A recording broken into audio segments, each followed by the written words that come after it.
Yes, we just had a demonstration of the realities of looking after children, but for you, being here most of the time with the children on your own, is that difficult? I mean, obviously you must get very frustrated sometimes. You just want to speak to somebody adult, or... Yes, now that's something I find quite difficult, is the social aspect of being a single parent, especially with two children, with someone who has learning difficulties, because Peter gets a lot of stigma with it, like everything else, like the single parents, like the single men, everybody gets that sort of thing. But they just don't accept him for the way he is, because he hasn't got a direct label yet. He's just been told he's got speech, communication and understanding delays. They don't understand it, and because they don't understand it, every time he tries to play with someone else's children, and the parents see him getting a bit irate, they take him off. Straight away, off they go.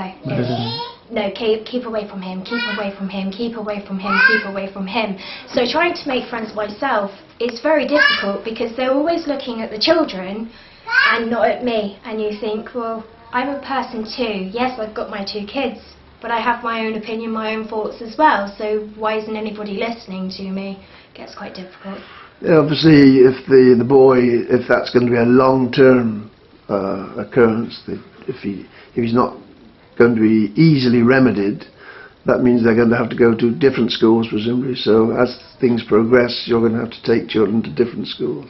There are practical problems, aren't there? Oh yes, because they already, now my girl, like I say, she's going to be 2 in November, beginning of November, and I asked Peter's nursery if she can join in the nursery, and he's specialist who goes there, the one who looks after him, the one-on-one, and the person who runs the nursery have actually refused to let my daughter go because of the way that they think Peter is going to react to other children trying to play with her. If someone pushes her over, if someone takes her toys, they're worried about how he's going to react. So I now have to try and find another nursery of a decent price that might accept my daughter going there, which is quite difficult as well, because I don't drive.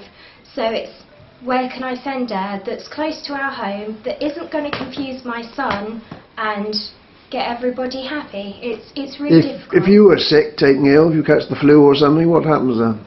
Oh God, well that's a nightmare. When I'm sick, I suffer from migraines quite a lot, and when I'm sick I have to either call my mum or call a close family friend, because I physically can't move. It paralyses all the side of my face, and oh, it's horrible.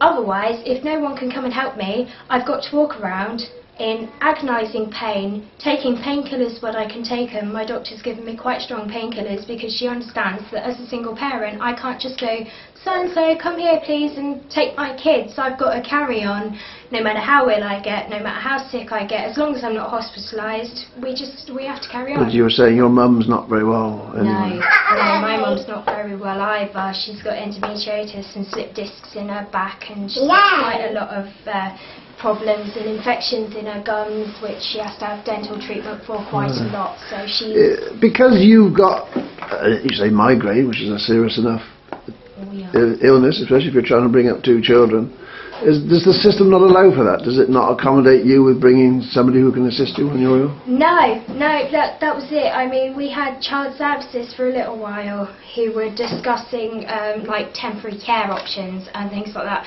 I don't mean to be rude, but if I can take the painkillers, get up and look after my kids, even though I'll be in pain, I'd rather get up, take my painkillers and look after him. I wouldn't want him in care, no matter how, unless it was like a serious illness and I had no other options. I wouldn't want that for my kids. You want them at home with you, you want to look after them, you want to be a family. So no matter how bad my health issues got, as long as I can still get up and walk, we can... This accommodation is... who owns this accommodation you're in, which you rent? Brunel Management. It's a housing trust. It's a housing trust. Yeah. And generally, is the accommodation adequate, or is it warm? Is it in good condition? Is it not damp? I mean, are these the sort of complaints we hear from people who are living in so-called social housing? Did you find that? It's like an ice cube at night. It's completely freezing. Last winter, I complained about my windows being broken. We were all sleeping in jumpers, including myself. I was frozen. I was actually starting to turn blue. I tried drafting the sides of the windows. I tried absolutely everything.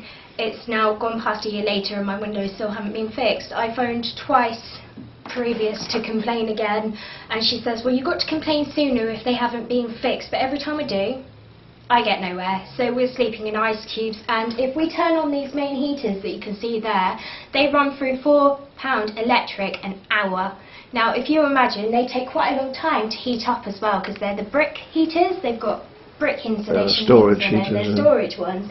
So they only come on at certain times and they go off at certain times, which is ridiculous because half the time they turn on, we're out anyway. By the time we come back, because of the windows, it's cold again. Right. So we'll be wasting so much electric that it's not an option either. So we've got a little heater over there that we got that only costs like £1 to run. So we were like, that's a far better option, but we have to leave it on almost from about 6:30 most of the way through the night, otherwise we're frozen. And the kids... You would presumably then move from here if there was a better option?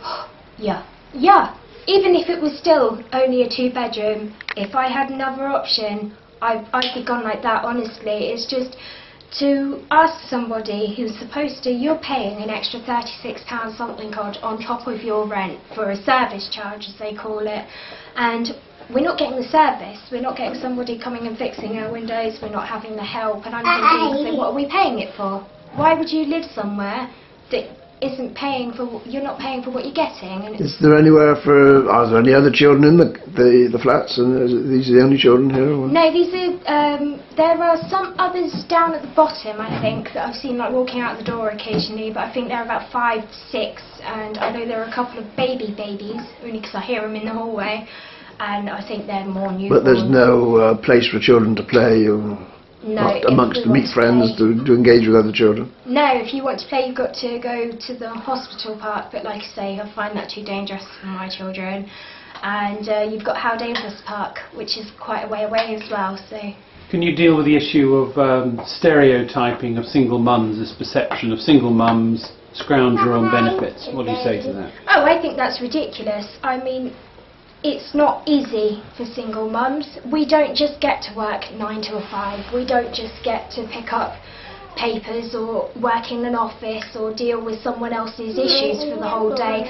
We have to run around. We're up 5, 6, 7 o'clock and we don't get to bed till 7, 8, 9 o'clock. We work just as hard as other people, but we're bringing in a future generation as well. So we're trying to mould the people that are going to make the generation. It's not easy to get back to work either. If childcare wasn't so expensive and we weren't, you have to be a single mum at home, you have to be a parent at home, you have to look after your children, you have to go to work. Well, you can't do both. Hello. A little boy's just appeared on the screen. You can't do both. You can't go to work and you can't be a stay-at-home mum. So what do people expect you to do? If you go to work, you get, oh, look at that woman, she doesn't care about her kid that much. It's like 8 months old and she's gone back to work. So is there any childcare that's available to you? Do you know of?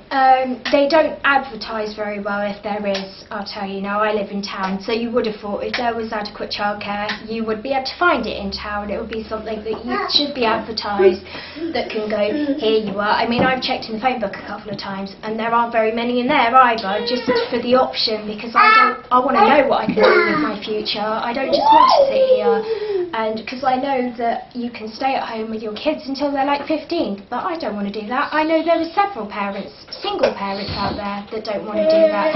They're stereotyping those select few, because there probably are a select few that do want to do that.